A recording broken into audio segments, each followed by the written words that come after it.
జై శ్రీరామ్. హిందూ బంధువులందరికీ నా నమస్కారం అండి. ఈరోజు టాపిక్ ఏంటంటే చాలా ఇంపార్టెంట్ అయిన టాపిక్ ఇది. మను ధర్మశాస్త్రాన్ని తగలబెట్టడం వెనుక అంబేద్కర్ యొక్క కుట్ర. ఈ అంబేద్కర్ చేసిన కుట్ర ఏంటి అనేది ఎక్స్ప్లెయిన్ చేస్తాను, మీకు జాగ్రత్తగా విని అర్థం చేసుకోండి. దాదాపు 98 సంవత్సరాల క్రితం 1927 డిసెంబర్ 25వ తారీఖు అంబేద్కర్ మనుస్మృతిని తగలబెట్టిన విషయం మనందరికీ తెలుసు. అంబేద్కర్ మనుస్మృతిని తగలబెట్టాడు.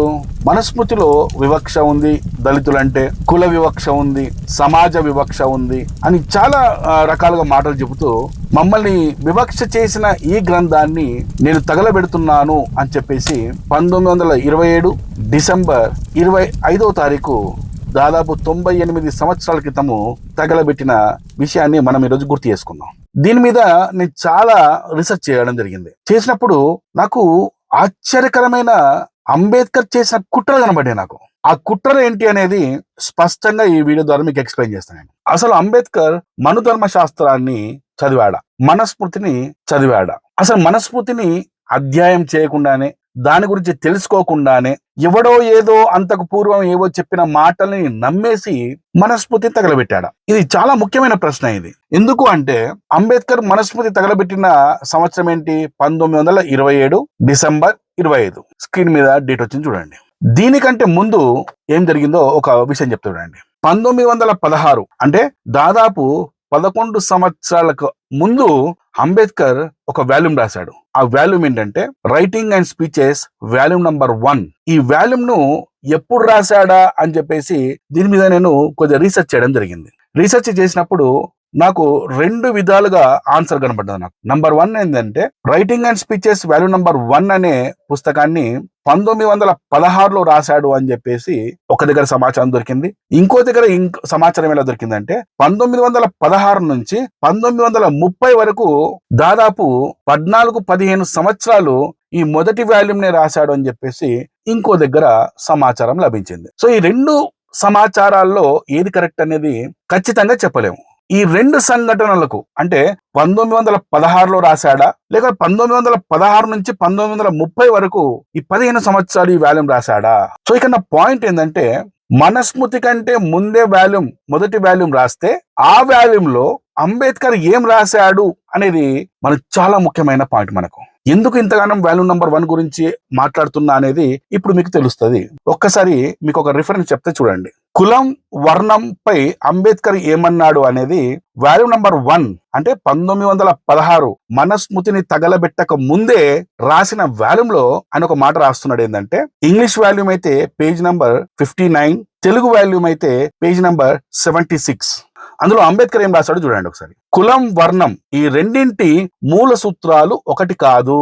కులం వేరు, వర్ణం వేరు.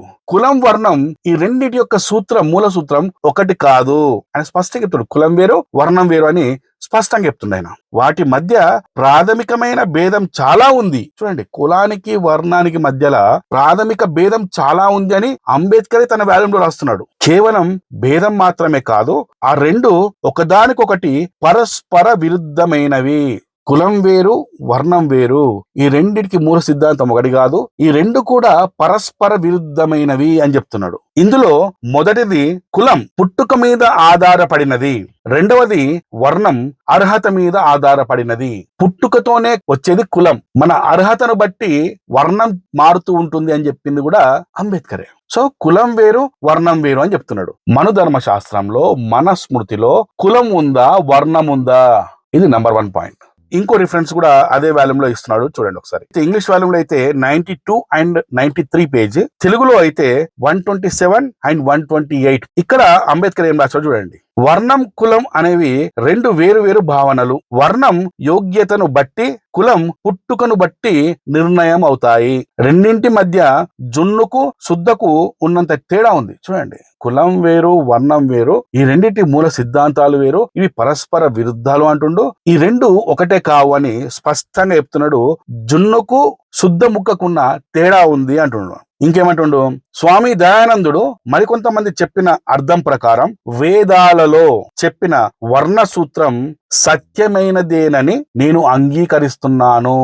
వేదాలలో మనుస్మృతిలో ఉన్న వర్ణము అనేది సిద్ధాంతాన్ని సత్యము, దాన్ని నేను అంగీకరిస్తున్నాను అన్నాడు. వైదిక సూత్రం ప్రకారం సమాజంలో ఒక వ్యక్తి స్థానాన్ని నిర్ణయించేది పుట్టుక కాదు. సనాతన ధర్మంలో, వైదిక ధర్మంలో ఒక వ్యక్తి యొక్క అర్హత, ఒక వ్యక్తి యొక్క స్థానాన్ని నిర్ణయించేది కులం కాదు, వర్ణం. వర్ణం, కులం ఈ రెండు విభిన్న భావనలు. ఇంత స్పష్టంగా మనుధర్మ శాస్త్రాన్ని తగలబెట్టక ముందు, అంటే దాదాపు 15 సంవత్సరాల క్రితమే తను రాసిన వాల్యూమ్లో వర్ణ వ్యవస్థ గురించి, కుల వ్యవస్థ గురించి కంపేర్ చేస్తూ వర్ణ వ్యవస్థ ఎంత గొప్పదైనదో ఎక్స్ప్లెయిన్ చేసిన అంబేద్కర్ 1927లో అదే వర్ణ వ్యవస్థ ఉన్న మనుధర్మ శాస్త్రాన్ని తప్పుగా ఎందుకు ప్రకటించాడు? మనుధర్మ శాస్త్రంలో పూర్తిగా వర్ణ వ్యవస్థ ఉంది. భగవద్గీతలో కూడా ఒక మాట ఉంది చూడండి మీకు. భగవద్గీత 4వ అధ్యాయం 13వ శ్లోకం ఏమని చెప్తా అంటే, చాతుర్వర్ణం మయా సృష్టం గుణకర్మ విభాగశ. శ్రీకృష్ణుడు ప్రజలను 4 వర్ణాలుగా విభజించడం తన సృష్టి అని చెబుతున్నారు. అది వ్యక్తుల జన్మకి సంబంధించింది కాదు, అది వారి గుణము, స్వభావము మరియు కర్మ అంటే క్రియల ఆధారంగా నిర్ణయించబడింది అని చెప్పేసి భగవద్గీత స్పష్టంగా చెప్తున్నది. వర్ణ వ్యవస్థ అనేది మనుధర్మ శాస్త్రంలో ఉంది, వైదిక ధర్మాల్లో ఉన్న అన్ని గ్రంథాల్లో వర్ణ వ్యవస్థ ఉంది, కానీ కుల వ్యవస్థ గురించి లేదు. సమాజం నిర్మించుకున్న కుల వ్యవస్థలో నీకు అసమానతలు, వివక్షలు కనబడతాయి, కానీ అదే నీకు వైదిక ధర్మం, సనాతన ధర్మంలో ఉన్న గ్రంథాలలో నీకెక్కడ కూడా కుల ప్రస్తావన లేదు. మనం చేస్తున్న పని ఆధారంగా మన వర్ణం చేంజ్ అవుతూ ఉంటది. ఇప్పుడు ఫర్ ఎగ్జాంపుల్ భారత రాజ్యాంగం ప్రకారం చూసుకుంటే పుట్టిన ప్రతి ఒక్కడికి కులం రాజ్యాంగం అంటగట్టేస్తుంది, నీది ఈ కులము అని. ఈ రోజు భారతదేశ రాష్ట్రపతి ఒక గిరిజన స్త్రీ అయినప్పటికీ, ఆమె రాష్ట్రపతి అయినప్పటికీ కూడా ఆమె క్యాస్ట్ ఏంటి? ఎస్టీనే. భారత రాజ్యాంగంలో కులమని కాకుండా వర్ణ వ్యవస్థ ఉండింటే ఈ రోజు భారత రాష్ట్రపతిగా ఉన్న శూద్రురాలు క్షత్రియురాలు అయ్యేది. తన గుణం బట్టి, తను చేస్తున్న పనిని బట్టి వర్ణం చేంజ్ అయిపోతుంది ఇక్కడ. ఒకవేళ అంబేద్కర్ 1916లోనే కులానికి వర్ణానికి తేడా తెలిసి ఉంటే 15 సంవత్సరాల తర్వాత మనుస్మృతిలో వివక్ష ఉంది అని చెప్పేసి ఏ విధంగా తగలబెట్టిండు. చాలా సందర్భంలో అంబేద్కర్ హిందూ సనాతన గ్రంథాలను చాలా ప్రక్షిప్తాలు చేర్చారు అని చెప్పేసి అంబేద్కర్ చాలా సందర్భాల్లో చెప్పిండు. మరి ప్రక్షిప్తాలను నమ్మి మనుస్మృతిని నువ్వు ఎలా తగలబెట్టావు? అంబేద్కర్ కావాలని హిందూ సమాజంలో ఉన్న దళిత సామాజిక వర్గాన్ని హిందూ సమాజం నుంచి వేరు చేసి వాళ్ళ మనసుల్లో ఒక హిందుత్వం మీద ఒక ద్వేష భావజాలాన్ని సృష్టించి హిందూ సమాజంలో ఉన్న శూద్రులను వేరు చేయడానికి అంబేద్కర్ చేసిన కుట్రలో భాగమే మనుస్మృతిని తగలబెట్టడం. Writing and speeches volume number 1 1916లో రాయలేదు. మనుస్మృతి తగలబెట్టిన తర్వాతనే 1930లో రాశాడు అని అంటారా? ఇక్కడ నేను మళ్ళొక ప్రశ్న మీకు ఇస్తా. అంబేద్కర్ మేధావి, చాలా చదువుకున్నాడు, చాలా డిగ్రీలున్నాయి, ఆయన ఒక జ్ఞాని అని చెప్తున్న వాళ్ళు మనుస్మృతిని చదవకుండానే 1927లో మనుస్మృతిని కాల్చాడా? అంటే కాల్చిన తర్వాత తన జ్ఞానోదయం కలిగి మొదటి వాల్యూంలో వర్ణానికి కులానికి మధ్య చాలా తేడా ఉంది, సో నేను ఆ రోజు ఊహించుకొని మనుధర్మ శాస్త్రాన్ని తగలబెట్టింది తప్పు అని చెప్పి 1930లో ఆయనకు జ్ఞానోదయం కలిగిందా? ఒక గ్రంథాన్ని చదవకుండానే ఎలా తగలబెడతాడు? తగలబెట్టే అర్హత ఆయనకేముంది? ఒక విషయాన్ని తెలుసుకోకుండానే ఎలా తగలబెడతాడు అనేది నా ప్రశ్న.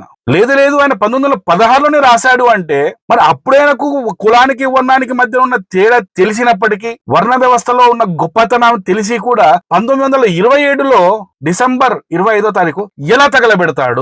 ఇక్కడ కూడా ప్రశ్న వస్తుంది. అంటే మనం 2 కోణాలను చూసినప్పటికీ అంబేద్కర్ కుట్రే కనబడుతుంది, అంబేద్కర్ యొక్క అజ్ఞానమే కనబడుతుంది తప్పించి ఇంకో విషయం మనకేం కనబడతలేదు. అయితే అజ్ఞానంగా మనుధర్మ శాస్త్రాన్ని తగలబెట్టన్నై ఉండాలా, లేదా కులానికి వర్ణానికి ఉన్న తేడా తెలిసి హిందూ సమాజంలో ఉన్న దళితుల్ని వేరు చేయడం కోసము కుట్రన్న చేసి ఉండాలి. ఈ దేశంలో బ్రిటిష్ వాడికి సపోర్ట్ చేస్తూ హిందూ సమాజంలో ఉన్న ఒక మెజారిటీ వర్గాన్ని విడగొట్టి బ్రిటిష్ వాళ్ళు పాలించే విధంగా చేసిన ఈ కుట్రను ఏ విధంగా మనం చూడాలి? ఈ దేశానికి అన్యాయం చేసినట్టే కదా, హిందూ సమాజానికి అన్యాయం చేసినట్టే కదా, దళితులకు అన్యాయం చేసినట్టే కదా, ద్రోహం చేసినట్టే కదా. సో ఇప్పుడు అంబేద్కర్ మనుధర్మ శాస్త్రాన్ని తగలబెట్టాడు అంటే అజ్ఞానంతో తగలబెట్టాడా, లేక ఈ దేశంలో ఉన్న హిందూ సమాజాన్ని విడగొట్టడానికి తగలబెట్టాడా?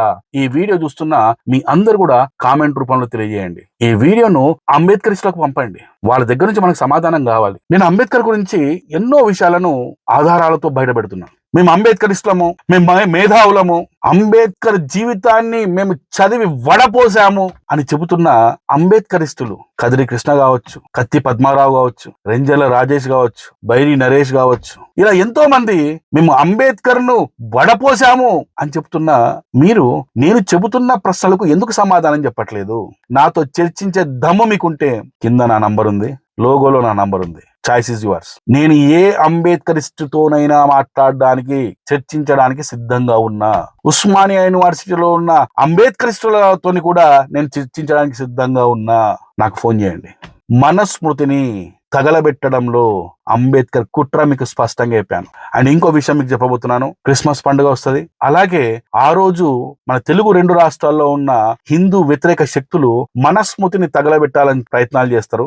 ఎవడైనా సరే, నాకు కింద ఈమెయిల్ ఐడి చూడండి, మీకోసం స్పెషల్ గా ఇస్తున్నాను చూడండి. ఇప్పుడు ఈమెయిల్ ఐడికి ఎవడైతే మనస్మృతిని రోడ్డు మీద తగలబెడతాడో ఆ నా కొడుకుల వీడియోలు తీయండి, ఫోటోలు తీయండి, వాళ్ళ వివరాలు ఈ మెయిల్ ఐడికి నాకు పంపించండి. ప్రతి ఒక్క నా కొడుకుని జైల్లో వేయించకపోతే నా పేరు హమారా ప్రసాద్ కాదు. మనుధర్మ శాస్త్రం మాది, మా హిందువులది. హిందూ దళితున్నైనా నేను చెప్తున్నా, అది మా గ్రంథం. అది అందులో మంచి ఉందా చెడు ఉందా మేం చూసుకుంటాం. హిందూ మతం నుంచి, హిందూ ధర్మం నుంచి వెళ్ళిపోయిన నీకెందుకురా? ఇప్పుడు నాకు ఖురాన్ నచ్చదు, బైబిల్ నచ్చదు, అయితే నేను తగలబెట్టాలా? 1927లో అప్పటికి ఇంకా మనకి స్వతంత్రం రాలేదు, రాజ్యాంగం లేదు. కాబట్టి అంబేద్కర్ తగలబెట్టినా అప్పుడు నడిచిందేమో గాని, అదే అంబేద్కర్ 1950 తర్వాత రాజ్యాంగం అమలు అయిన తర్వాత అదే మనస్మృతిని తగలబెట్టింటే అంబేద్కర్ ని కూడా చట్టము, కోర్టులు మెడబట్టుకొని జైలేసేది. అంబేద్కర్ నే జైలేసే చట్టాలు ఇప్పుడు ఉన్నాయి. ఇప్పుడు మీరెంతరా బచ్చగాళ్ళు? కాబట్టి ఈ ఈమెయిల్ ఐడికి నాకు ఖచ్చితంగా వాళ్ళ